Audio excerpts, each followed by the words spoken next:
Hello, everybody. Welcome to the URM podcast. I'm Eyal Levi, and my guests today are two of my favorite people in music, Mr. JENS Bogren and the legendary Ishahn. JENS is one of the most prolific producers in metal. I would say that if you were to make a list of the most influential producers of the past 20 years who have really helped bands make career-defining albums, that list would be incomplete without JENS. And he's known for work with bands such as Opeth, Dim Borgir, Amon Amarth, Arch Enemy, Leprous. The list goes on. He's also the founder of Bogren Digital, which is a really, really sick plugin company. They make some great stuff, and he's been a frequent URM contributor. Other guest is Ishahn, who is one of the founding members of the one and only Emperor. As he's also a super prolific, super insightful guy, and one of my favorite musicians in the scene, and really one of my favorite musical brains. What's really, really cool is that URM got to make a course with both of them called How It's Done with JENS Bogren and Ihsahn, where we featured the entire production process, start to finish, of an Ishahn song called The Observer, meaning pre-pro to mastering, where JENS produced and mixed and did everything on this Ishahn song. And we just released it. You can check it out at nailthemix.com/JENS course. I would say that it's the most comprehensive production course ever made. And I am not exaggerating, because before that, URM already made the most comprehensive production courses ever made. But this is even more so. It's 35 hours long, and it is intense. It's intense, and it's great. My guests also are intense and great. That's enough. Let's get into it. I present you JENS Bogren and Ihsahn. JENS Bogren and Ihsahn, welcome to the URM podcast. Thank you. Thank you so much. Thank you both for being here. What is it? Almost, not quite a year later, but I'd say 9 months since we were in, well, I guess, Jens, you've been in Sweden this whole time, but 9 months since we worked on the course and your EP. And I'm wondering, now that you've had a little bit of distance from that, both of you, how do you feel about having cameras in your face the entire time while actually trying to make a real piece of music? And the reason I'm asking is because typically with the kind of content that URM makes, we're like with a Nail the Mix or something, even though the mixer is mixing in real life, they're mixing something that already came out. Like, like what you're doing Opeth Nail the Mix, like that's something you already mixed. So there isn't that pressure of it coming out into the world for the first time. And I know for you, Ishahn, on the artist side of it, just having us in your face the entire time and having to like disregard that and just do your thing. I'm just wondering, like looking back on it, what was that like for both of you in terms of being able to stay focused on the job at hand? Jens, you go first.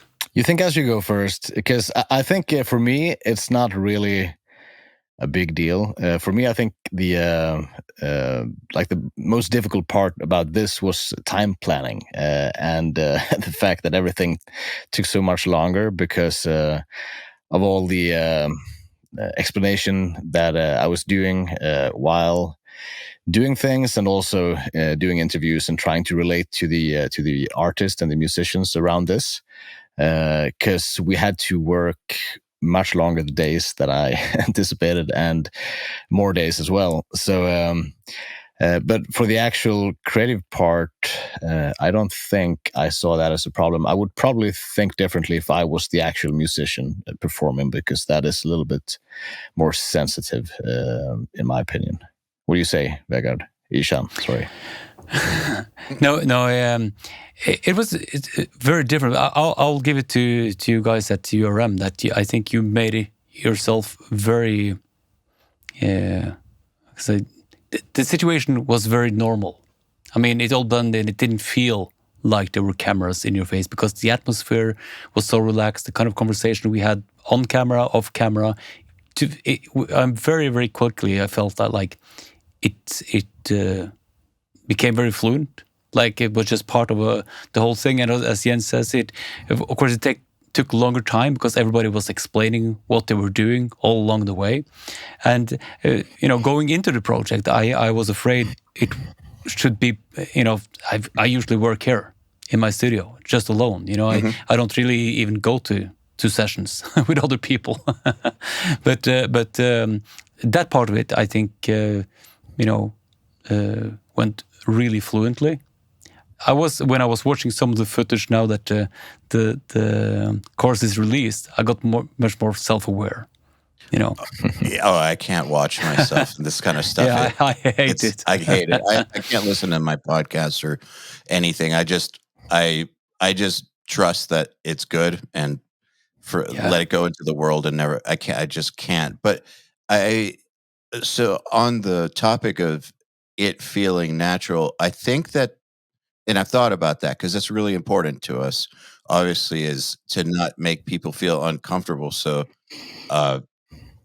because that's going to affect everything. And obviously, we just don't want to make people uncomfortable. But I think that the fact that everybody at URM has had some level of experience making records, like, for me with my band or producing, or Nick, he assistant engineered for this producer named Andrew Wade for a long time.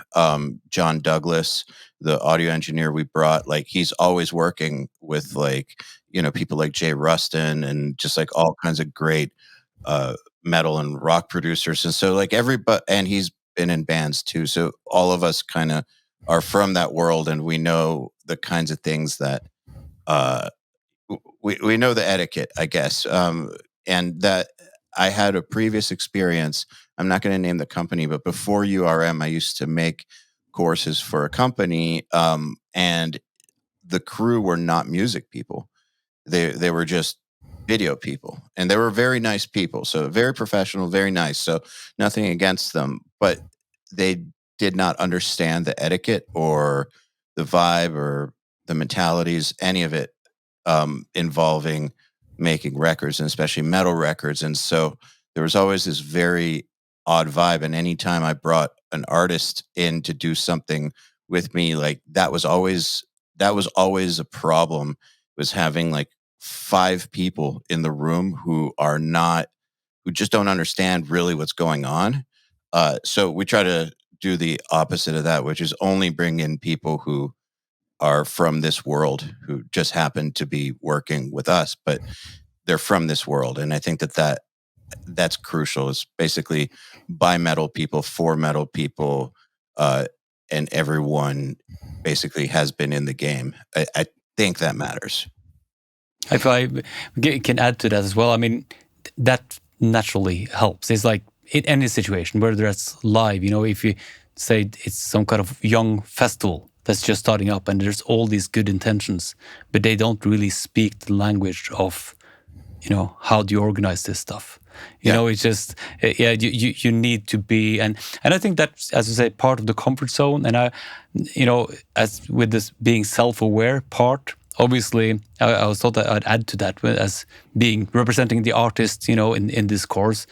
Of course, you're very exposed, because with 35 hours, you keep in my mistakes in there, the fiddling around, the playing, wrong notes, maybe we only kept that. Yeah, that's all it is. Yeah. 35 hours of mistakes. But then again, everybody, of course, the records are kind of an illusion, for most listeners.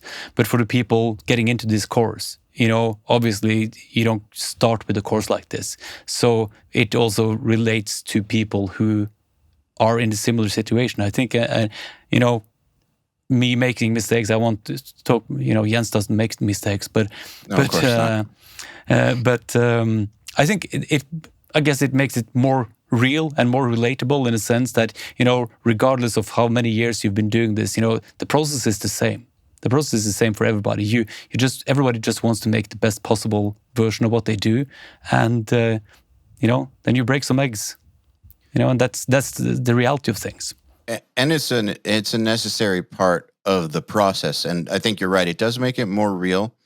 And I think that unless you've been around, I think unless you've been around, I guess what you would call your heroes or the people who make the records that you aspire for your own records to sound like, whether you are on the artist side or the production side, or you do both, it's easy to believe the illusion, and it's easy to believe that these are just superhumans who make this great stuff that you love, and it just comes out like that. It always existed like that, because you didn't see it getting made. You're not part of it. I remember actually it was an Opeth live DVD. Remember the one that came out like in 2004, watching it, and there's this part where Michael is playing these octave slides up and down the neck, and he lands like a half step off on one of them, and it's a lead. Like it is, it is very, very noticeable, and he like laughs about it and keeps going, and they kept that in there, and I thought that was incredible that they kept it in there. First of all, it was pure balls, but second of all, what it did was it made me think, okay, this band's for real. This band's for real, because if they kept that in, okay, I make that mistake too sometimes when I'm trying to slide octaves, like a 12th fret slide or something. I hope I never make that mistake. Yeah, never made it. Yeah, but it was really helpful for me to see that. And then also another example was Bard from Leprous. I know in one of his playthroughs that he released a few years ago, like it's incredible. I mean, everyone knows he's just an unbelievable drummer. He drops a stick in the middle, and I know so many drummers who would scratch the take, do it over. He just kept going. So the stick drop is in the video, and he just recovers, grabs another stick, and keeps going. And to me, and I read the comments, so many people in the comments were talking about how awesome it is that was kept in there, because it makes you realize that's a real human. I love what they do, and I aspire to do something on that level. And it actually is a person who makes the same mistake that I make, or my drummer makes, or that everybody makes. Wow. So if that's happening to that person, that means that this is much more real. It's much more attainable than I previously thought. I wouldn't perhaps keep that in on an album, though. The No, definitely not. No, but this is I'm kind of split, in my opinion on not on that, but I think what you're saying, I think that is, makes the experience even more so. It's like if there's a technical problem at a live show, and then you just sort it. You apologize for the inconvenience for the audience, and then you keep going, and then you have twice the energy afterwards. Mm-hmm. Because they see it's not perfect. It's problems, something happens, But for recordings or any kind of parts of artwork, of course, there's all this work and all these mistakes that goes into it. Watching a movie, how many takes for each scene, that people never see, or how many kind of remakes of every painting, of even the greatest artworks we know. And for, as the end consumer, if you can say it like that, I think that is a good thing that people don't get to see all the mistakes, because it shouldn't, I guess this is kind of a pet peeve of mine these days with all the social media stuff, and we're all guilty and it's kind of unavoidable. But sometimes you feel you don't get to experience this distance to the artist, and this perfect album that just lands on you, and you don't even know the people in the band, and suddenly you go to an Iron Maiden concert, and you're breathing the same air as these people, That's part of the experience. But these days it's like, oh yeah, they had this for dinner before going on stage tonight. It kind of brings it all down. But for the purposes of this course, for the people who want to be making those kind of illusions and records, I think it's encouraging to see that artists and producers and engineers on any levels will have to deal with, lots of takes and editing and to make the illusion as good as it can get. Exactly, because that is the thing, and a lot of my philosophy as well, that when I produce things, I want it to sound like it was the perfect take, if you know what I mean. Mm-hmm. I don't want it to sound like it was edited. I hate when you hear the autotune. I hate when the drums sound stale from editing. But I use those tools a lot to reach the level where it sounds like a magic take, And I also think exactly like that. I really enjoyed that like early 90s kind of live show thing where it just sounds Can I cuss here?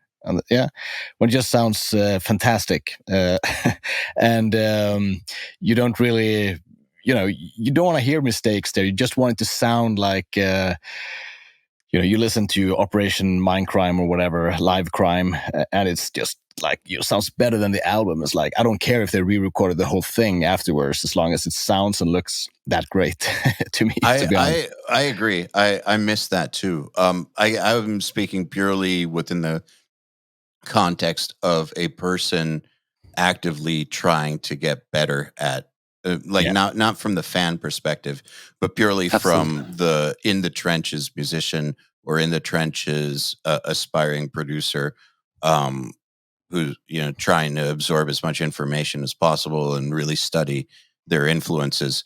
I think in that context, it's a good thing to be able to see what the struggles are, just so that there's a lot of mental stuff that goes on with creating art, no matter what side of it you're coming in on, the production artist side.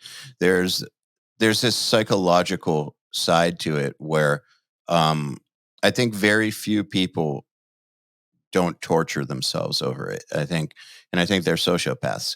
Like I think that it's a well-known thing that the artistic personality is a tortured one, and it's because often you're not sure about the thing that you're doing. Like, does it suck? Is it good enough? Like, is it like a total loss of perspective is very, very normal. And like getting to see things like that, getting to see that other people who are doing the kind of thing that you want to do are also going through these struggles. That's how they overcome them. Okay, that happens to them, and it's not that big of a deal.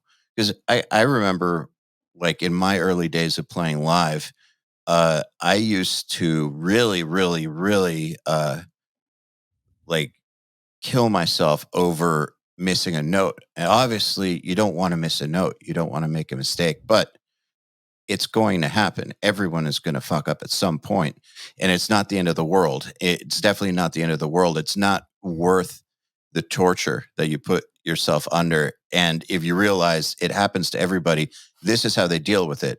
That's how I should deal with it too. This is how the people that I look up to deal with it. All right, that's a model for how to go about it. Or the people who I look up to, they go through this stuff too.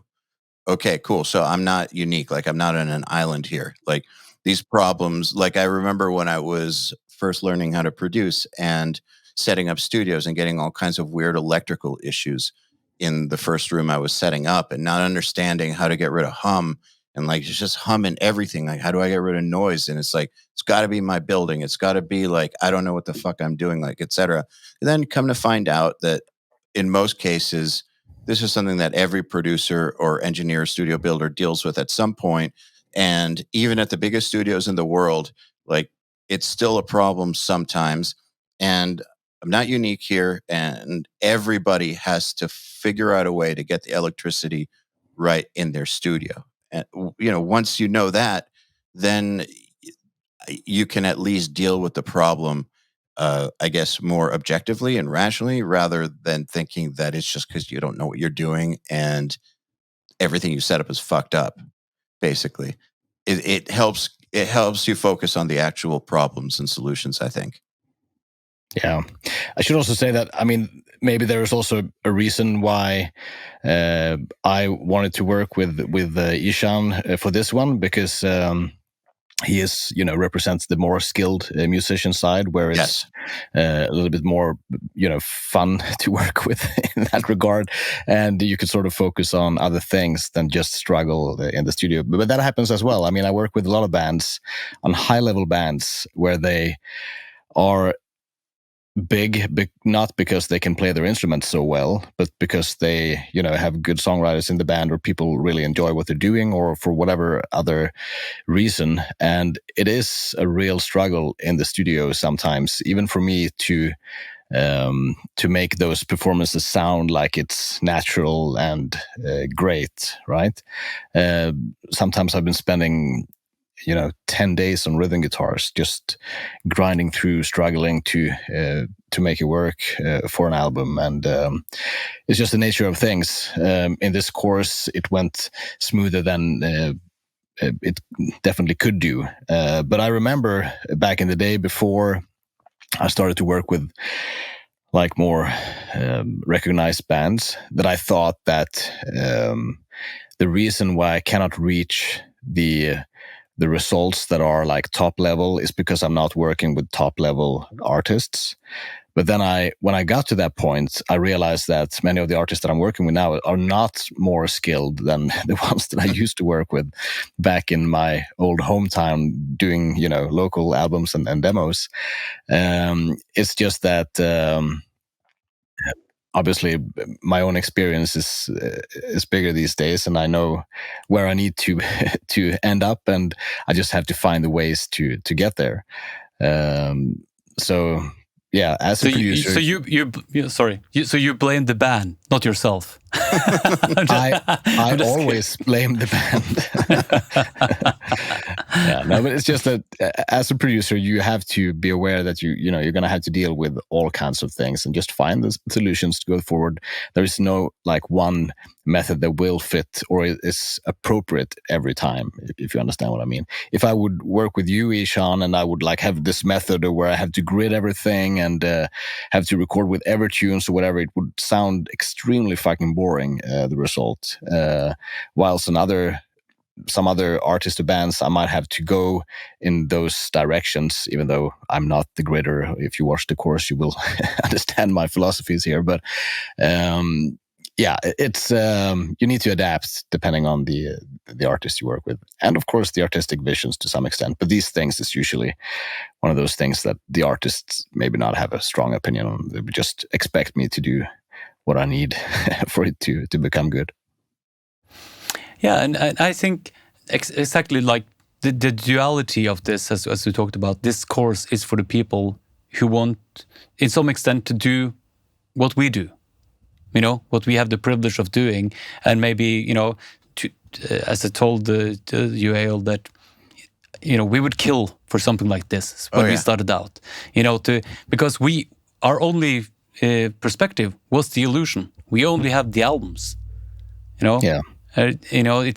We didn't get to see all the mistakes. We didn't get to peek behind the scenes. When I started out, the only thing I had was my manual for my 4-track recorder.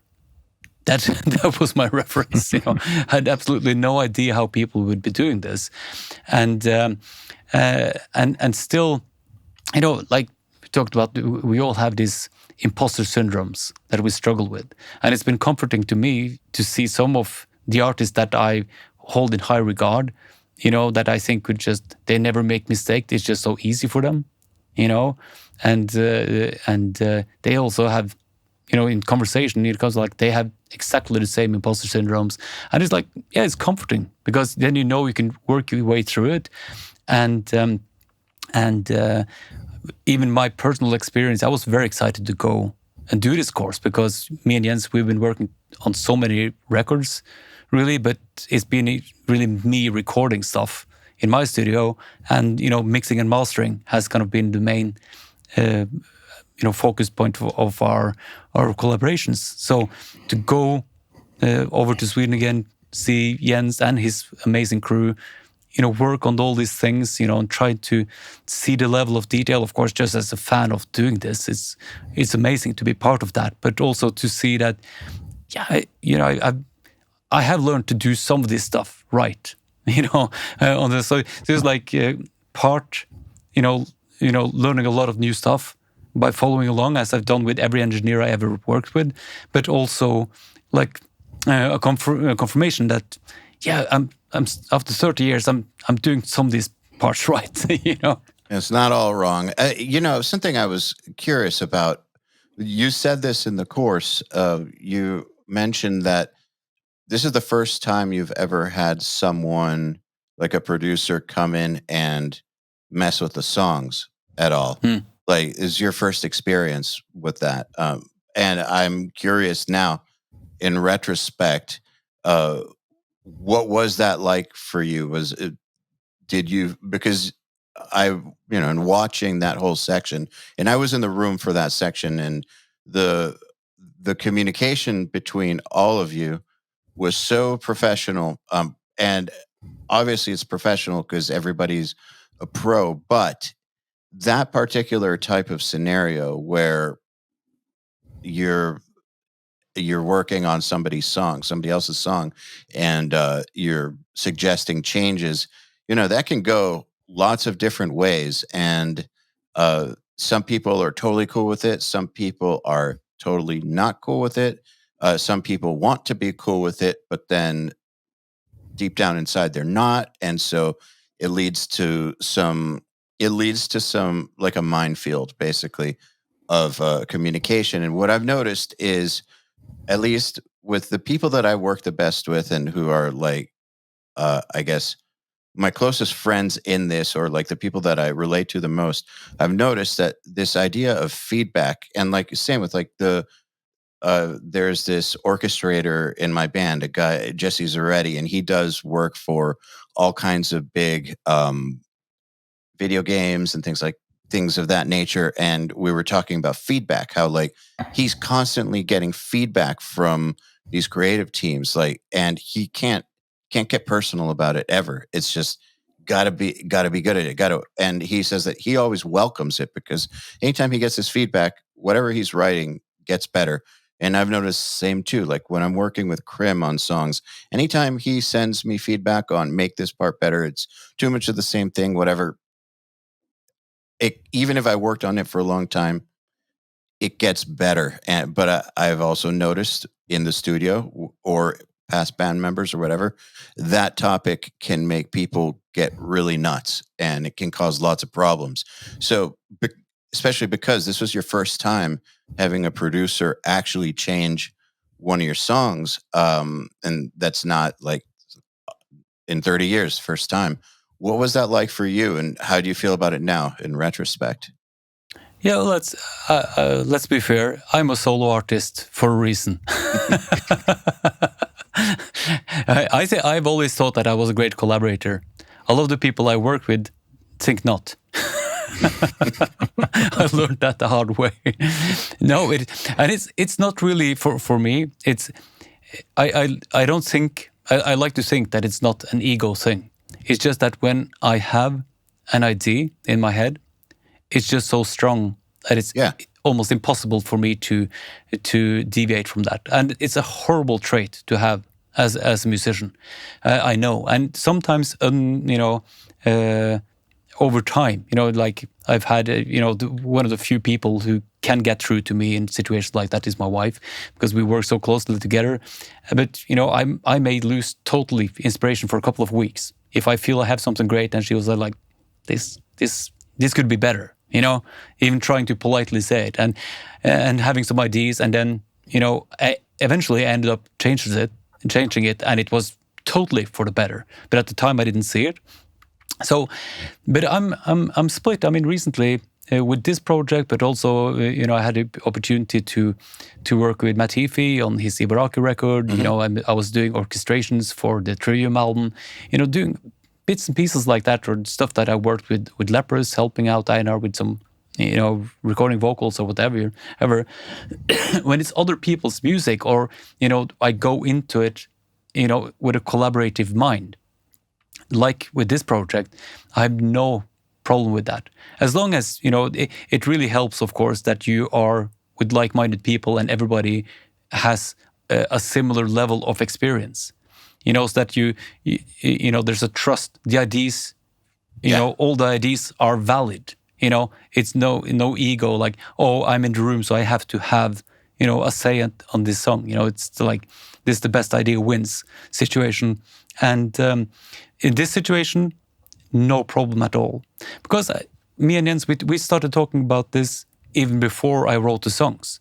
And then I remember I sent you quite a few different ideas for songs, that we could pick from, like what vibe and what kind of composition would suit this kind of course the best. That's why I wanted to have Tobias Andersen with me, for the drums, because I knew he could also elaborate on, the setting up of the drums and everything like that. Øystein Odland, I knew he had a beautiful baritone voice, but he's also this amazing keyboard player. He knew his way around, the drawbars on that Hammond. Yeah, that's so cool. So you get it. The whole project was already there was a collaborative spirit around the whole thing, and to me that was, probably the most inspiring thing about it. To really just shoulders down, throwing ideas in there, and shape this together with all the amazing people who I got to work with.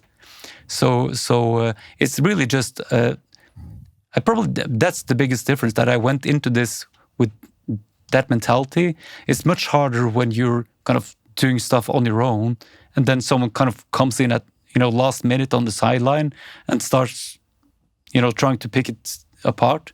It's a different thing.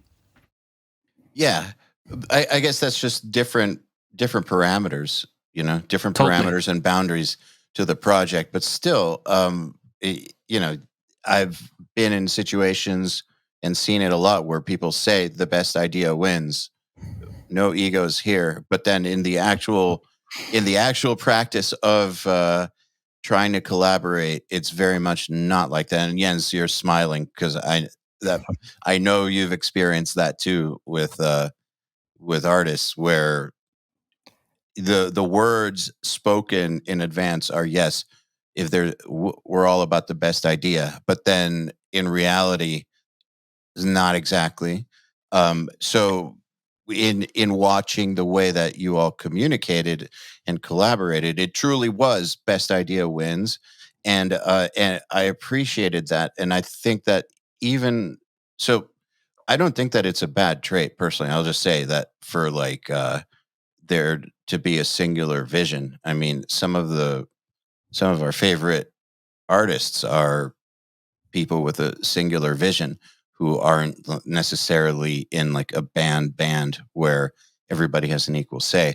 But I think the ability to collaborate like that when the situation calls for is very important. And I think that there's something to learn from that. I mean, Jens, just out of curiosity for you, is that a tough topic for you to broach, like when working with an artist? Like, do you need to kind of figure out what their personality type is in advance before you go there? Or like, how do you approach this? It's a minefield. Like, how do you go about it? Yeah, it really is. And I would say most of the time it's fine. Some artists are great when it comes to this in terms of being open and really like understanding or maybe they have like not the best self-esteem in songwriting, and that thus they are more open to trying to make it better. Whilst other times it's extremely difficult and can become like personal very quickly. And then I've been in situations where I have to like try to really think about what kind of decision I should try to make here, because I can either try to push through or maybe manipulate the changes I feel is like necessary for the product or the song, or I would think that if I do this, I will never see this person again or this band again. Yeah. Is it worth it? They might break up. It might be for real. Anything could happen, right? Yeah. And then it becomes also, you have to think about it like this: like who is employing me? Back in the day, it was a little bit more common that a label would approach you to produce a band, right? And then you have to sort of answer to the label how this product becomes. I would say these days that's very uncommon, at least for me. Now it's almost always the artist, at least in the metal field. It's like the label will give. Or I would say the label is rarely involved in any creative decisions, and it's like the band comes to me to help them, and it's their album, or it's the artist's album. So at the end of the day, I also need to not have my own ego too high. I should just, I have to navigate like what do I feel really strongly about. How would this affect the ongoing production if I start a conflict here over something? Maybe I try to win an argument about something, and then I get 3 days of useless vocal takes because of it. Yeah. You understand what I mean? So it's that's something I need to balance all the time. And usually it's fine. Like I said, some bands are extremely open about this. There are bands that would even, perhaps, or have called me like their sixth member or something because it's been such a nice collaborate thing. I am even, they use me to not fight within the band as well. Like, let's just have JENS decide this, and they go into the studio with that. When you mixed those 3 songs for me back in October, there was this one section. Yeah, I remember that me and Sean just could not agree on. Like, we just couldn't. And the decision was, we're not going to agree. Let's just let JENS, whatever JENS decides, we'll just go with that, because me and you are not going to agree on this, and we don't need to fight about this. Let's just let JENS decide. Whatever he goes with, cool.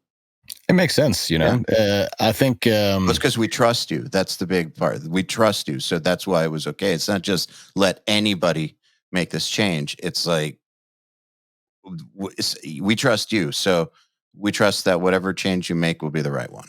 Yeah, I think for some, a band, they spend so much time together. They they're basically family, live together, tour together, etc. It's really important that they can keep a healthy relationship within the band. And going into the studio can be really stressful in those situations, depending on the personalities of these people, obviously. But let's say that there is this strong band member that sort of steps on the other members' toes all the time. I shouldn't name any band names here, but that happens. And other bands are a little bit smarter about it and perhaps hand over more to the producer. And that way they could, just fire the producer for the next album instead if they are not happy. So they can at least agree on something, and that it binds them together instead of having a recording session that just drives them apart because they're all trying to act producers. I've had all sorts of experiences when it comes to this. So I have a question about... Oh, sorry, go ahead. Sorry, could I just pitch? Because these days, with all the information you get through media and everything, the term producer, seems to be, it could be anything, someone like making a beat. But, traditionally, in my impression is that the producer is the one who takes responsibility to make the album or the product, the best that it can be, with the ingredients served, and I can imagine, it's a really tough job. Because, me, have, again, without outing any of my collaborators, but I think a lot of us who have played in bands, even in the stuff we did in, early teens. The illusion again amongst the audience is that it's 4 or 5 guys really pushing it, everybody's contributing equally and blah blah blah, and everybody who ever played in the band knows that it's 1 or 2 people who has to do everything, and the rest are complaining, and they're only present if there's money or beer around. So that's putting but I think again there's a perception of how things work, and then there's the reality of how things work, and I think again the mentality going into it. I think also for bands I think I'm not quite sure how this works. Say in a band like Opeth, just using it as an example. But I think I have the impression that Michael is doing the writing, and everybody trusts that. That's fine. That's his job. And then he, in turn, has all these amazing musicians in his band and pulls out, those qualities, and that becomes, an amazing, evolving band like Opeth, because the roles are really defined, and everybody's, seemingly, doing what they are best at. And that makes the best result. And as I think, as long as you go into a project like that, I saw something with Radiohead as well. I think it was Ed O'Brien, the guitar player, one of the guitar players, who said that with Radiohead, with all the different arrangements they do, sometimes it could be hard for the ego to sit there and make a song and realize that this song is better if I don't play anything on this. Yeah. But I think that is really, then you have defined a very nice culture within that group, that doesn't matter, And I think that's something that most bands should strive for, or just go solo. Yeah. Okay. So speaking of, kind of on that topic of doing what's best for the song, one thing I noticed also was in the demo version of the song, there were no bad parts. Like everything was awesome. It was already awesome, and it could have been, you could have just gone with it the way it was, and it would have been really good. So it wasn't like taking something bad and molding it into something good. Like it was taking something that was already really good and making it even greater.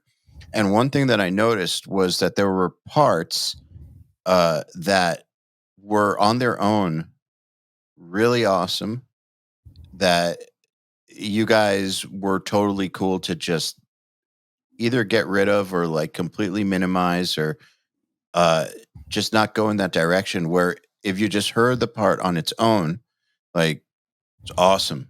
But then in the context of the song itself, I don't know if you guys actually said this out loud, but it seems like the underlying question was, is this making the song better or not? If it's not, then goodbye. If it is, then cool. And it doesn't matter how good the part is on its own. Is it making the song better? Does it fit the grander context? Is it part of the big picture? So I'm wondering, when it comes to that, like, so both on your side, Ishahn, as like the person writing it, and then you, Jens, is the person producing and like helping make changes, when there's a part that you have spent a long time on, right? And it is legit, it is objectively a really good part. Or Jens, when you're pre-proing a song and there's a part that someone wrote that obviously they spent a long time on, and again, hearing it in isolation, it is an awesome part, but it just does not fit. And so how do you go, what's the mental side of getting cool with getting rid of it? Because I know that it's like there's this thing called the sunk cost fallacy that I don't know if you're familiar with it. It's just this fallacy that is part of it's just part of human nature, that we have this idea that the more time we spend on something, or the more it's about money. It's a financial thing. It's like sunk costs. Like, I already spent this much money on this thing, on this like boat or something that I really shouldn't own, but I put so much money into it, and like it's falling apart. I need to keep going, or like I need to keep investing in this thing, or I need to keep this part of this song because I spent 1 week straight only on this part, and this part's awesome. And then to come to hear or realize it doesn't fit the song or doesn't make it better, it's a hard thing for the human mind to accept because of the amount of time and effort that went into it. So I'm wondering, for both sides, how do you approach that mentally? For me, it's pretty easy since I don't. I'm not the one spending the time usually, but what I usually would say, let's first say that there are no absolute truths when it comes to these things, right? Songwriting, because you could say that Opeth is writing terrible songs, that would not work on the radio at all. Let's make them into 3-minute songs, and they would be great, and they probably would be great. But they're also great in their 10-minute format, right? So there are no absolute truth there. But I guess. So it completely depends on the artist and what kind of vision and what kind of listener that would go into this. But I guess instinctively, if I hear something like that, it feels like there are too many ideas in this song. It doesn't make sense for this song to have this many ideas. Then I would suggest that. And then there could be a decision like, are we going to focus on these parts or are we going to focus on these parts? What would make the better song? And sometimes it would take me a few attempts, because I usually work quite a lot with that, like demo cuts and edits and send back and forth maybe with the band if we're working remotely, and do suggestions. And sometimes it takes a few attempts for that to sort of land. And sometimes I would actually come back to the original versions, like, okay, well, actually, this in this format is probably the reason why I enjoyed this song to begin with. And then I was maybe overthinking about maybe we can trim this part, but in its whole, it makes sense. Or the opposite, we actually need to really make this song move faster in these parts, etc. And sometimes I would just say, this is a great riff, make a new song out of it for the next album. That will, of course, never happen, but that's how I would sell that thing. But there are no hard truths here, but I could just follow my own head in those cases, right? And usually, for me, that has worked out. Yeah, but it's a matter of taste, isn't it? And it's this quote where the first step to developing a good taste is like trusting your own opinion, and that can go both ways. And as Jens said, I mean, I think especially extreme metal bands have done this mistake, starting out, and that is like, okay, we don't want to be doing what everybody else is doing. We don't want to follow the pop formula like Judas Priest or Iron Maiden, and with 2 verses, pre-choruses, and a bridge, choruses. We want to do something else, and then you have all these extreme metal bands who piece together. At some point in the early days, like pre-Emperor stuff, like in the death metal period before the black metal thing, it was almost like a competition in between bands, like how many riffs could they put into a song, So it's like, oh, that's so experimental, blah, blah, blah. But it's really just, again, not mentioning names, but so many bands who just like piece together totally unrelated material, for so and so many minutes. Bad songwriting. Really bad songwriting. Then again, you have examples like Opeth. I'm not saying they do that, but suddenly there are some really surprising elements, like huge down sections with acoustic guitars, like in the middle of a song, that is seemingly unrelated, but that becomes more like a change of scene in a movie, because it's much more long format. So it can, of course, it can be a bad idea, and it can be done very tastefully and successfully, but as a general rule, as I've been doing this for a while. My go-to is really to not try to add too many elements, and still, go back to using very, very traditional compositional tools. If I need a bridge, how about I play all the notes backwards in half tempo and see if I can work a bridge out of that. It's still the same building blocks, and it's still connected, even if it sounds totally different. I think on the subconscious level, it's part of the song, and I think that is almost more challenging, to have a very, very core idea, not like Beethoven. We're not that that's the perfect example that everybody refers to, the da da da da, and that's the core motive of an entire symphony. Yep. And that's how much variation, and it feels like one piece. But then again, I now go around playing live shows with Emperor, and we have so many songs that have a totally unrelated intro. And then there may be some repetition of riffs in between, and then an outro, which has nothing to do with the rest. And people are singing along and having a good time, So there's no absolute truth to that. But the craftsmanship, and just to add to, to the way we, edit the song and everything. Normally, of course, I will do that part, on my end. Because then I do all these second guessing and cutting and doing the editing, because I'm self-supplied in that respect. But for this project, I didn't have to do that. So I kind of presented, deliberately presented the raw idea, because I knew it, it was no point in me going into this, holding it like dear to my heart and like be very precious about it, because the whole idea was this collaboration, that Jens would produce it, and then I don't have to, make all those decisions on my own and second guess it. I could, play ball with someone with that experience, and that was much more interesting. So I didn't, put all that work into making it, the most perfect, whatever.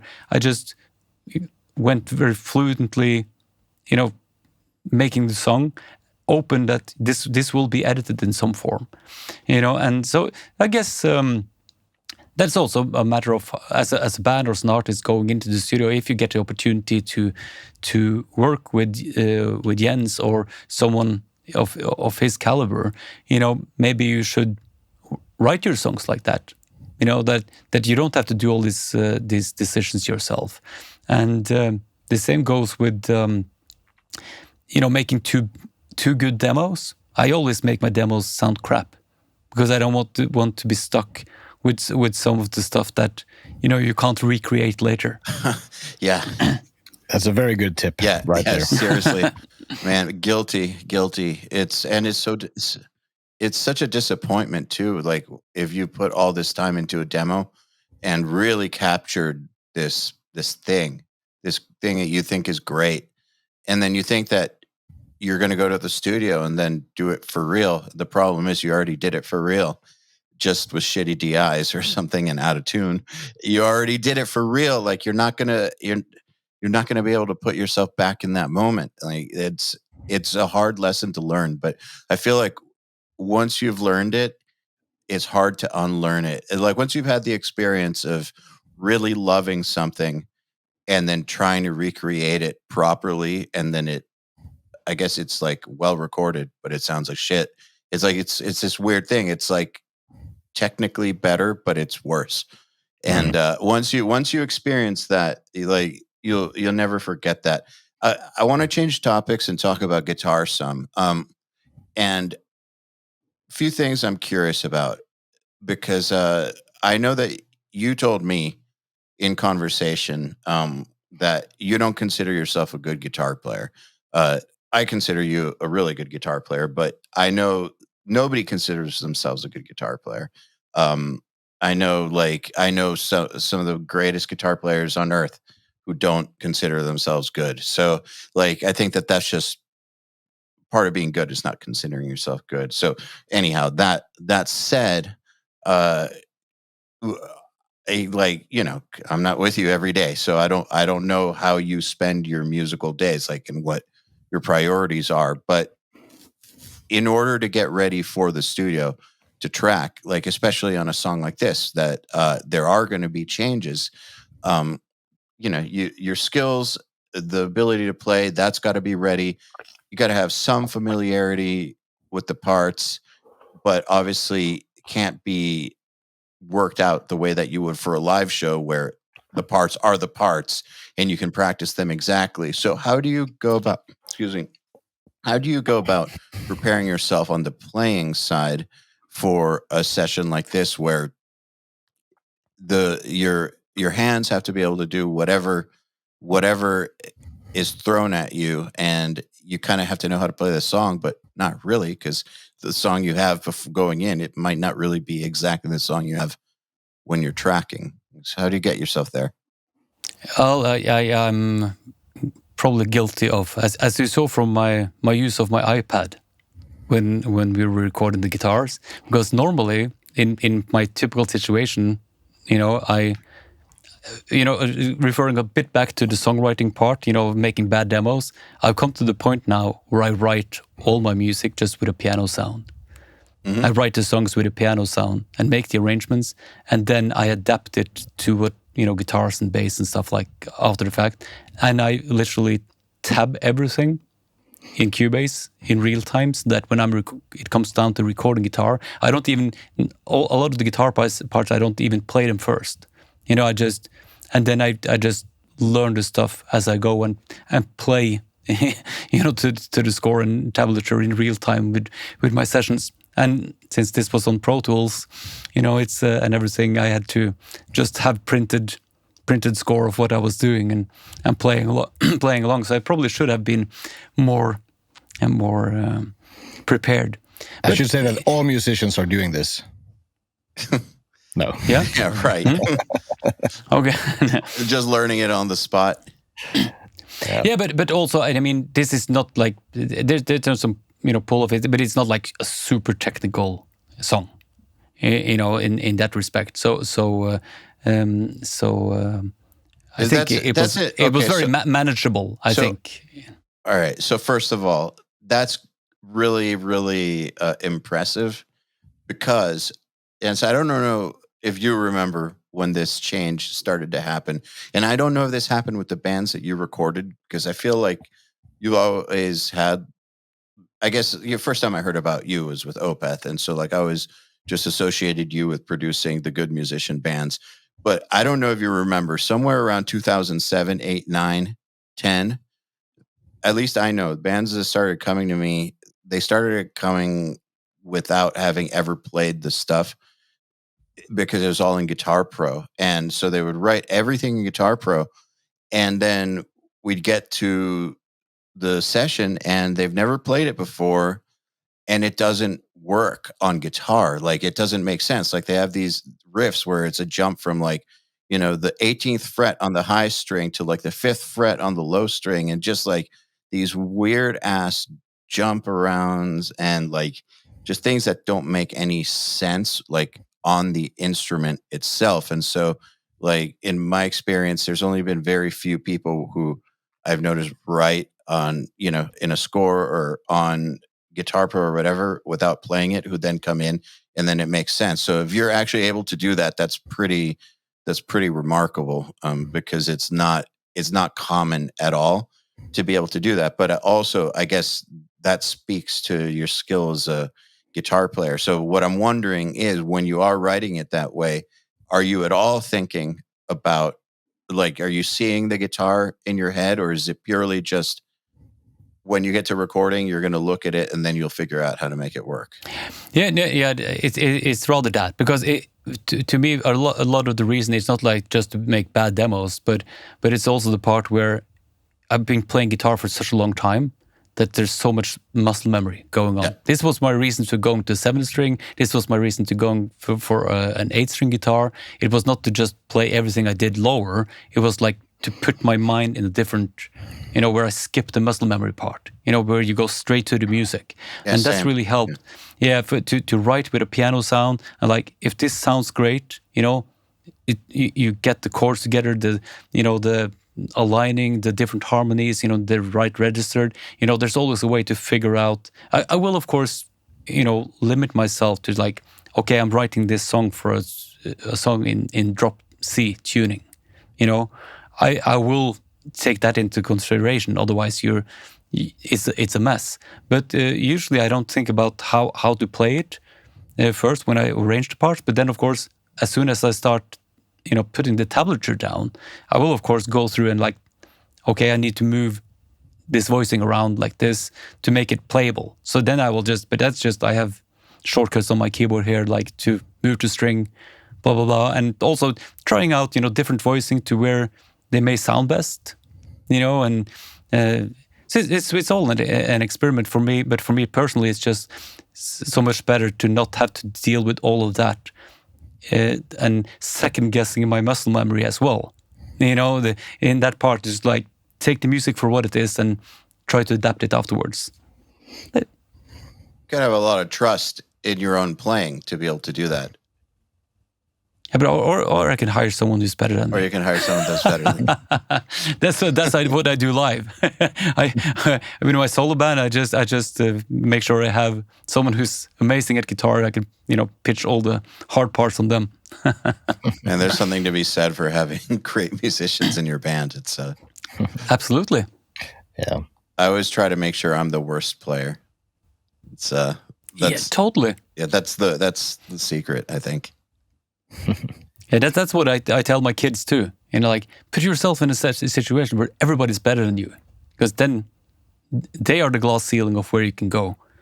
Yeah, exactly. Not yourself.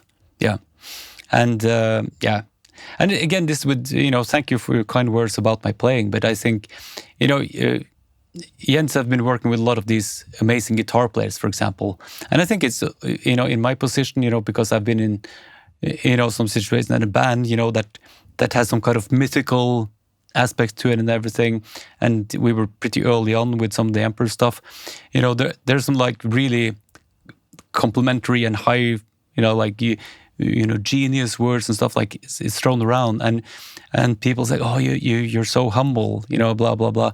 And honestly, I'm not. I feel I have a really good relationship to where I'm at and where I want to go and learn and everything. But I think it's a matter of perspective, because when if someone says genius, I'm thinking of real geniuses, like Bach, and when I think of a great guitar player, I think of, Fredrik Åkesson, yep, and John Petrucci, people who can do,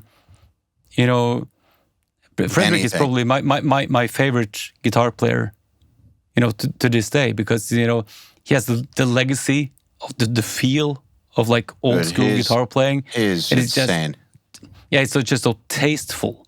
There's all these shredders. It's just amazing to watch, like sports, but to make it tasteful like that, and that within that technicality. In that regard, it's not comparable. Yeah, I think that's a really good way to stay humble. Actually, is not to try. It's what I've noticed is it's not about trying to be humble, because I feel like trying to be humble is kind of egotistical.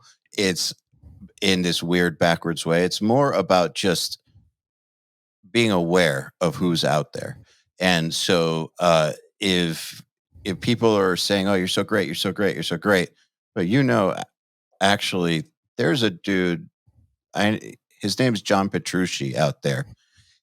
Now, he's great. There was a guy named Bach.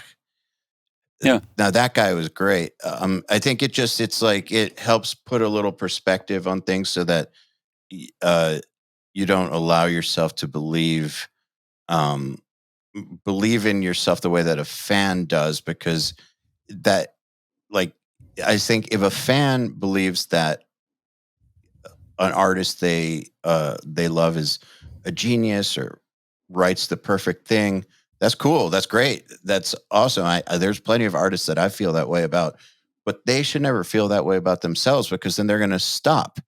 But we have met them, the people who believe that. I know. It's and they're not very charming.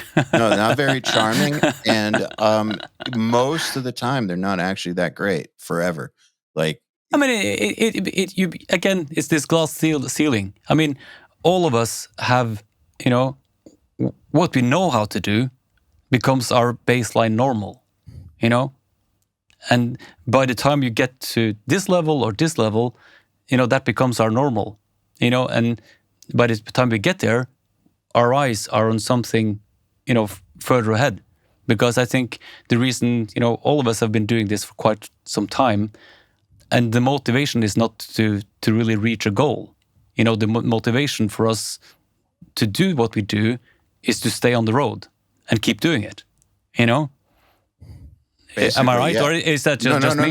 No. So on the business side, that's not it. But on the art side, yes, 100%. So like with the companies, my goal is not to just stay on the road forever and just do it indefinitely. Like there is an end point for me with business, but the musician side of me, the artist side of me, there is no end point. That's a for the rest of my life thing. And what about you, Jens? I'm curious where you're at with that.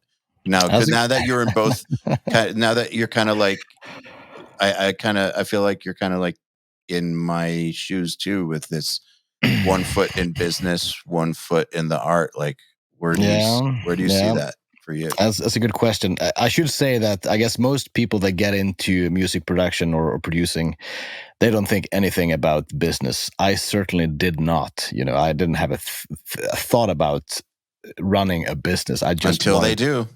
I just wanted to produce music, and be in the studio and be able to do it.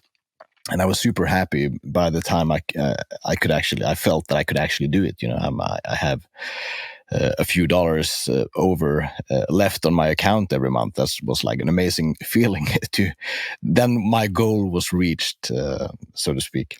But of course, I've been doing this I mixed my first album 96, and it's starting to become a few years, and I'm turning 44 later this year. So in Sweden we retire at 65 usually. So I have like 20 years to go. And I guess just continuing. I guess AI will replace me, right? But I also have the new business that just was also by accident. Actually, it wasn't like a schemed plan to start doing these digital products. It was just happened that way. But you're doing great stuff. Like it's and I'm not trying to kiss your ass, but like I say we as my partners at URM, we're watching everybody, and we have seen, because like some of my partners have been doing software for forever now. Like Joey's been doing plugins longer than URM has existed. So we kind of have been like paying attention. We have to. And there came a point where every producer started putting out sample packs and IRs and all that. Like, and that wasn't special, but your stuff was just better than everybody's. And then the plugins you started making, again, I'm not trying to kiss your ass. It's just your stuff is great. And so I think because of that, it's become a real business, intentional or not. You make great stuff and fulfill a need in the market, and the market responds, and now you have a business on your hands. So obviously it has to be taken into consideration. Yeah, it is. And I am I am exactly at that point now where I sort of need to try to make a decision how to go on about it, because I released the first thing like 3 years ago already, and up to this point it's been very fun, extremely rewarding in a way. I've been nerding into stuff that I thought I would never have the time to do while creating the guitar amps, for example. I mean, I have knowledge, but the knowledge that I've acquired to be able to do those products it really has helped my production side as well, in terms of it's just so much easier for me to get a really good guitar sound now than it was 3 years ago, because I've made research that I didn't think I would ever need to do.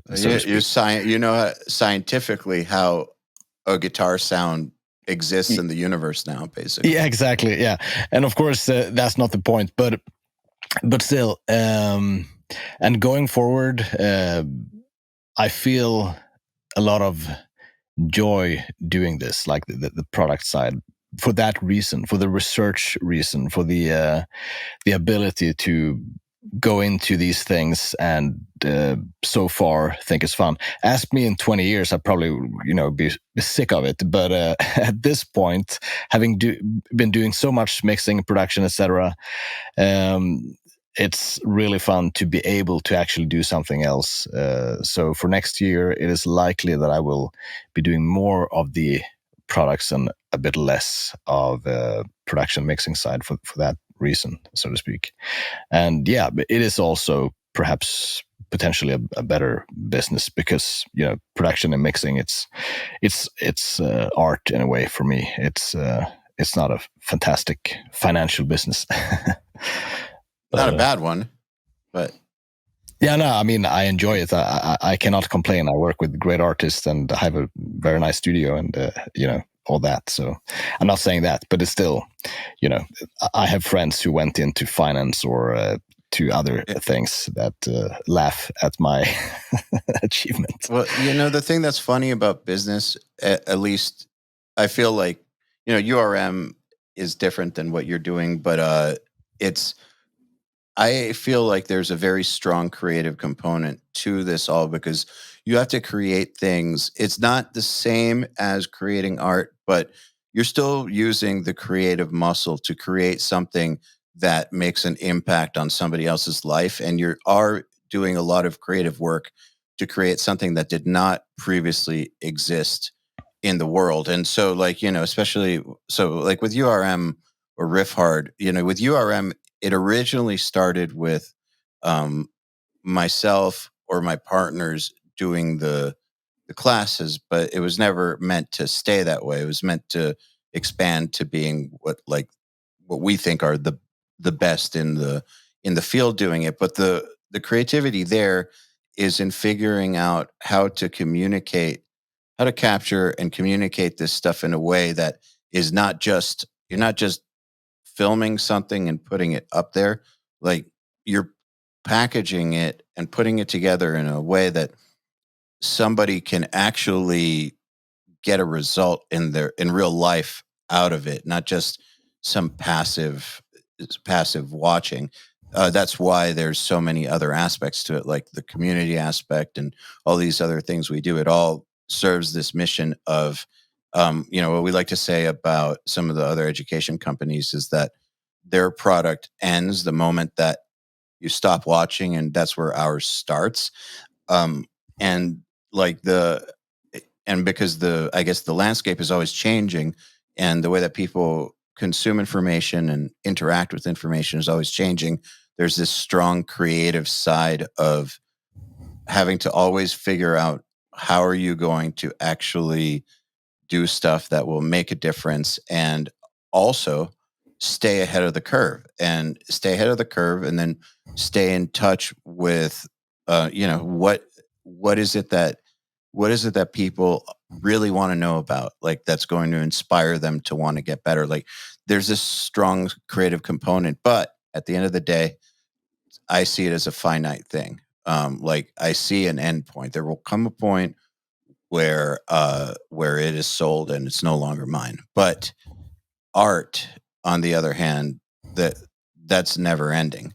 So it's two totally different things. Just kind of to long answer to what Ishahn said about it just being more about just staying with it. I don't see an end point for the art thing because you're never really at a goal. Like you're never really at anything. Once you finish a project, like it's done.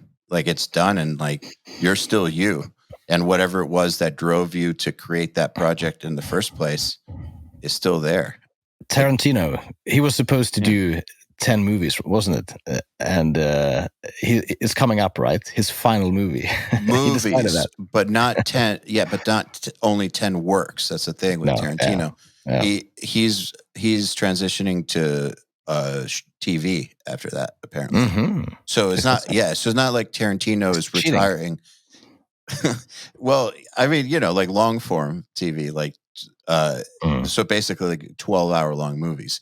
But, with Tarantino, he's not quitting. He wanted to make 10 movies and then transition to making stuff in a different way, But I guess I can relate, like with my long term, in the case where you can make a plan. I mean, I still love making records, but I guess I'm becoming more and more open to, other ways of utilizing, this passion and just thinking, creatively, like, could I be as passionate about, utilizing what I know and what I've learned in some other way? That it, all the time, every album I do something different to not be bored. That I want to be just as excited about making a new record now than I was when I was 16. So I have to put myself in a position where I'm like that. And, on the topic of throwing compliments around, for both of you, I mean, I think, because you were talking about business, and that's definitely, like Gene Simmons would have said, there's music and there's business, music business. But what I realized, of course, we know how it is like in the business side of things, it goes up and down like a yo-yo. You have no control of that. And some years are good, some others, if there's an album year, you spend all this money making a record, and otherwise, other times you're touring and selling records, it's up and down. But I mean, no matter, the income, it hasn't made me a more creative person to have more money. That you can only do so much. So there's a different gap between there. But then it's the other side of things, that it's not only the art, but I would like to compliment Jens now that I got to spend so much time, not only with him, but also the entire team, and your guys at Fascination Street, that some of them are early in the career. And we worked together enough to see some of the guys, starting out just doing the editing and then aspiring to take on more and more. And for you, I would like to compliment you, Jens, on creating an environment and a culture, inviting, these other talents, into your, flow of things, sharing and, creating an environment where you, perhaps you are the glass ceiling, but still, you're spreading the craft, and all these experiences, and then with URM Academy, to share that onwards. Because I think in some way, when sharing like this, doing courses like this, or just in my experience, giving, like lectures, I've never understood why people would want me to come, like, give a guest lecture at some music school or something, or clinics for that matter. But for some reason, I just start talking about the stuff that I think is important and some of my experiences.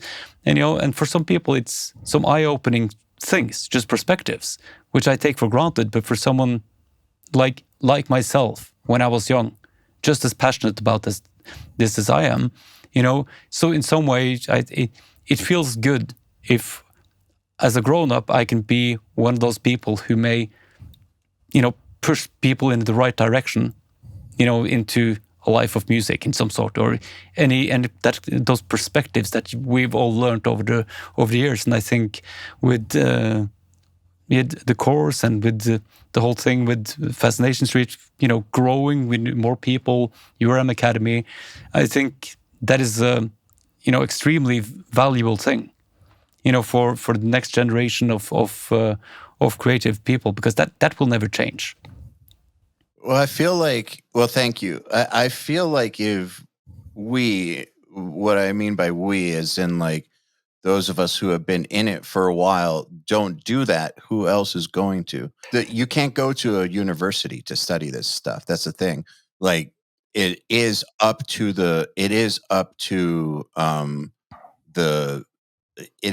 like this generation and the generation older than us to spread it on, or it's not going to get spread, because, for almost anything else, you could just go to university and get that. But metal, still, it's changing, but it's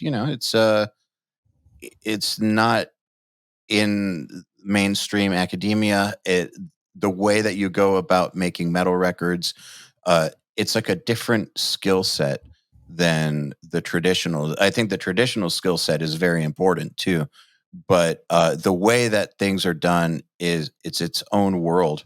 And I think that it's up to the people who have, who have kind of defined what that world is up to this point to pass it on to the next generation, or it just will not get passed on. So if you care, you help. I think that attitude is starting to change for the better. Because I can tell you, when we started URM, um, we're almost on year 9. The attitude towards this sort of thing was very different. It was very negative. Very few people wanted to work with us, and there were a lot of people who felt like we were, I don't know, like we were spilling CIA secrets or something. Like this is you're just sharing the nuclear documents with everybody, or something crazy. Like they were acting like that, like we were messing it up for everybody, or sharing these highly coveted secrets. But I never saw it that way, because first of all, you can't share your brain. At the end of you can't share your ears or your brain or your tastes. Yeah. Right? That that is 100% you. And that's every individual is going to have to develop that for themselves. You can't share your work ethic. You can't share your vision. Like that's all, that part is 100% on the individual. But the techniques, the workflows, habits, like lay of the land, all that stuff can be shared. And I think it should be shared.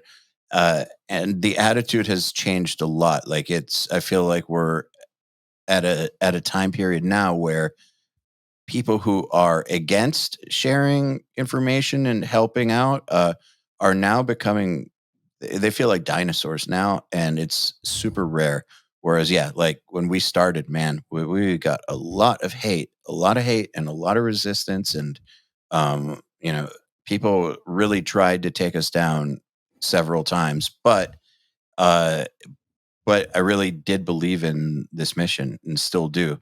And I think, and it's good to see that it's kind of spreading to where uh, more and more people from, like I'd say the 35-year-old and up generation in metal are pretty cool with helping out the younger generation and, spreading the information around. Because again, in any other genre, like if you want to go learn orchestration, you can just go to a university and learn orchestration, classical composition, jazz, blues, country. Like you can go learn that stuff like from almost any music school in the world. Like you can just go and learn it, and it's not a big deal. You could just go learn it. That not the same with metal. No, but it's I mean, music is music, and I'm sure you could adapt. I think this, of course, I think the production of metal music is something, especially I've heard this from engineers and people who work with all kinds of other music, but not metal. And like, it's just too hard. It's just too much going on. And it's apparently some of the hardest music to mix and produce because of the elements, and that may be so. But I wanted to, because I have been doing some interviews lately and talked about the course and everything, and like, in regards to this sharing of information of what it's about. And I think the technology, we've been doing this for a while, and I've recorded a lot of albums just to analog tape, and we've come so far. And this technology where people can have a laptop and make recordings at home that sonically sounds far more pristine than what I could ever do with my 4-track machine or whatever. So much of that has changed. But I think some of the big takeaways from a course like this, that even though there's all the plugins, there's all the emulations and Pro Tools and editing and all that, but still, as the course goes through, tuning of drums, tuning of guitars, microphone placement, capturing a performance, even though as you said, Jens, that you edit it, that hasn't changed. The actual communication of the music in that sense, that hasn't changed. So and for all these young people who are at home with their laptops and work with all these plugins, but the plugins are still emulations of real things, and to see how those real things respond and react, I guess it's easier to relate on how to use the emulations. I think a lot of people will use the old school compressor plugins, who has all the graphics that makes it look really old, but have no clue of the gain staging on how hard you push them or whatever to get results that you need. And I think a course like this, demonstrates that even if you are just emulating and don't have the resources to go to a big studio like Fascination Street or anything, having some feel for what it is that you're trying to emulate, and it's really, really valuable.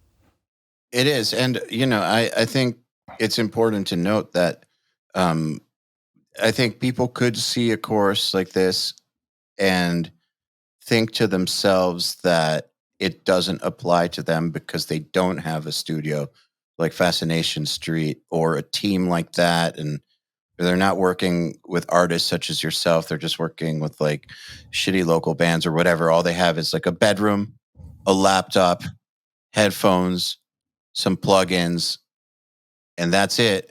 So none of this applies. And I think that it's important to say that it does apply because, Jens, I know that if you were in a situation where you had to mix something in headphones on your laptop and Pro Tools, you could still do it. Like you could still, it might not be your ideal scenario, but you could still do it if you had to. And I know that Will Putney there's some record he did that sounds great that he had to do in a hotel room in Australia, jet lagged in headphones. I know Nolly mixed a Periphery album in headphones on a tour bus on tour. I know Zach Cervini has done stuff in like earbuds. These are not ideal scenarios, but the point is they know what they're doing, and therefore they were totally able to make it work.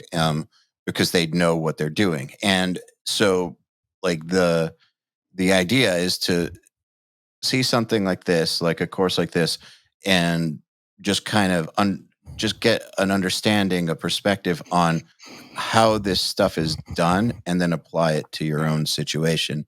Because a situation like Fascination Street Studios is a very rare kind of setup. And even more rare now. I mean, there are hardly any big studios left to have that kind of room, But as you say, as it all comes out, I mean, the big white hat and the expensive knives doesn't make you a chef, No, and Jens didn't respond to what I said about the laptop, so I'm wondering. Of course, I mean that's what I always said as well. That you use the tools that are available to you. There's not like one single unicorn piece of equipment or something that I have to use or that you have to use. Of course, it helps, and you're very used to how certain things are, especially if you're as old as me. It's like as soon as you deviate, just put me in front of a different Pro Tool system than the one I'm using, I will be like, what's happening here? What's going on with this keyboard? Because everything is muscle memory, etc. Takes a little longer, but of course, it's not about that. It's about your brain and the mindset. And without having watched the final course of like 35 hours of edited material, I would say that as much as it is like practical information on how to do things, it's also a lot about the process and why we think in certain ways, the mental aspect, the psychological aspect, the music part, the visions, those sort of things is as valid no matter the equipment you have at hand for a certain task. Is that correct? Without having watched the That's course? absolutely correct. Yeah. Oh yeah, I watched it. Oh, you watched it. It's got 35 hours is no joke. Let me tell you, that's intense. But yeah, there's a lot of technical, practical stuff, but it's combined with the reason why for everything, which I think is what matters at the end of the day, because people's tools, there no two studios are exactly the same, except for if you go to a university and they have like 12 SSL rooms with the exact same stuff. That's the only time that you'll ever find studios that are identical. Every studio, and I've been to not all of them, but I've been to, if you can think of like any famous or like known metal studio or rock studio, I've probably been there, and they're all different, and they all have problems. Like they all have quirks. There's no perfect place. Every room has something wrong with its acoustics. Like there's always some piece of gear that doesn't work. Like someone's computer is from like 2004. Like it's just, there's always some problem that's unique to that place, yet they make it work. And it's not really a problem. And so to watch something like this and think, oh, well, sounds good because Fascination Street Studios is set up like this, and it's that drum room. I mean, that stuff helps, but that's not why. That's correct. Yeah. Right. I wish I knew that. I wish I knew all this before I bought all this expensive equipment. Well, we say that, and then we go buy something really, really expensive. It does one thing. Well, it doesn't hurt. No. Actually, that's another. For me personally, a takeaway, like something that I, of course, am aware of, but I also try to take more to heart as for my future work as well. When you have a room like that, and that the competence, most importantly, and also the courage of commitment, because I think we spoke about the illusions and what inspires us, and all these records that I hold as kind of examples of what I want to achieve, like aesthetically, they are all formed by the time and place and situation of where and when it was recorded. That whole thing binds it together. Whereas these days, without, you can't even out them because there's so many bands who sound exactly the same. And even just like listen to pop music,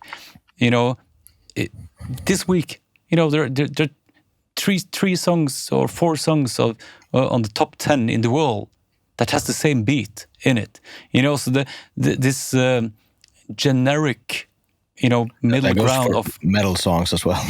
Oh yeah, totally.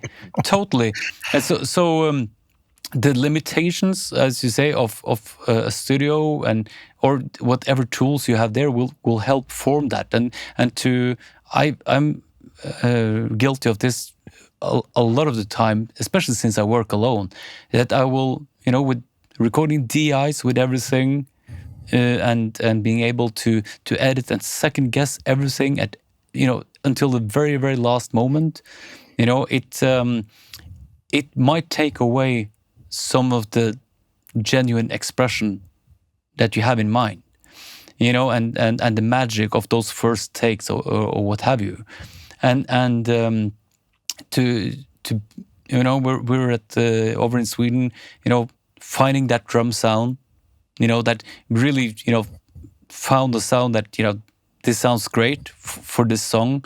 And then every consecutive decision on, what kind of guitar amp we ended up using, what bass sound we ended up using, how we recorded the vocals, how we arranged the harmonies of the additional vocals. They were all decisions made, layering on the, what was committed, in a sense. And I think we're all in a digital age. We're very consumed with this, that we can always edit and replace, and then the end result, as we've all heard, becomes very, very stale. And we don't. I mean, back in the 80s, it wasn't really hard to tell Wasp and Motley Crue apart, and it wasn't hard to tell Iron Maiden and Judas Priest apart. or Black Sabbath or Led Zeppelin. But I mean, this there are ups and downs of this, mostly ups of kind of the democratic, what can I say, access to all these tools, and that you don't really need labels anymore to make records or whatever. There's this total upside. The downside is like, you give everybody access to the same tools and the exact same tools, and not like, I think I'm explaining this wrong, but I think you get my point. Well, it's basically, I think the level playing field has made it to where you have just as much access to really bad music as to really good music, and I think so. I don't think that there's less great bands. I think there's more actually now because there is so much access to being able to record and to get better through like learning, like because in the past, and I know we had to end this in a minute, but in the past, think about it. When I had to get guitar lessons, and I'm sure it's the same for you guys, I was limited to whoever was around, right? I did have a pretty good teacher, but that was luck, right? And I know that like Kirk Hammett, for instance, studying from Joe Satriani is luck, that because of proximity. But there's most people from our generation and older had shitty teachers just by virtue of the fact that that's the person who was near them. And so now with the access to information from like the best minds in the field, it's possible to get that much better. And so I think, and because people can now record themselves, there's just a lower barrier to entry. Like it's possible to get, it's a lot more possible for a lot more people to get better. And, I think Leprous is a perfect example of like where young kids these days can just become phenoms growing up in this modern environment. But like I told you about that, right? Yeah. I'm bringing them up. That was forced. Yeah, me and my wife forced Einar to play. Yeah, but man, those guys are incredible musicians, and they're like, I think they're a product of the best thing that can happen in that the way that generation learns. And totally. And so I think there's more great bands now than there were before, but there's also way more terrible bands, and no moderation. and way more access to it. And so and so it's just like you're inundated in a sea of shit, but there's still there's still a lot of great stuff. But there's the flip side, there's that it kind of goes in parallel, because I think there's so many bands who are now successful that would never have gotten a chance through the keyhole of a record company. Exactly. So for this kind of access is really great for music as an art form, but not maybe great for music as a business, because it's flooded with all the kind of crap as well. But having access to technology, I mean, you and me, Jens, we know I've been working a lot with orchestrations lately, and I know something about that. Yeah, and to have access to that, all the stuff that I've been able to learn, from online, and just even old orchestration books and what have you that are now accessible, online, and all kinds of, that simplifies some of the stuff that I tried to study on my own. And I had access to nothing. I mean, I live in a very, very, very small town in Notodden. I had 5 guitar lessons from a local blues guitar player. And then they said, well, I've shown you the riffs. I can't tell you how to play a solo. And that was it. And then luckily, my luck was I got hold of the tablature book for Seventh Son of a Seventh Son for Iron Maiden. And every day after school, like 3-4 hours playing along to the record. That's my guitar tutor, So to have access to the stuff that people have today, I mean, they don't know how lucky they are. And to see my own kids, how they so easily access the best resources for anything they want to do, and especially with music. Yeah, it's amazing. It's an incredible time period. Well, dudes, this is a good place to end the conversation. I want to thank you both for taking the time. And, beyond that, I want to obviously thank you both for contributing everything you contributed to helping make this How It's Done happen. I do think it's the best thing that URM's ever done and my favorite thing. So thank you for that. And thank you for taking the time to hang out on this podcast. And I will see you next week. Right back at you. I mean, thank you to both of you for including me and my guys in the project. I had an amazing time, and I hope people will have just as much fun watching this as we had making it. Yeah. And people should know that it was hard work. We have really put ourselves into this course, that's for sure. Oh, yeah. And I'm very happy that I chose Ishahn, and I'm super happy with how the song turned out as well. So the song is great. Thank you. Thanks, guys. Thank you. Thank you.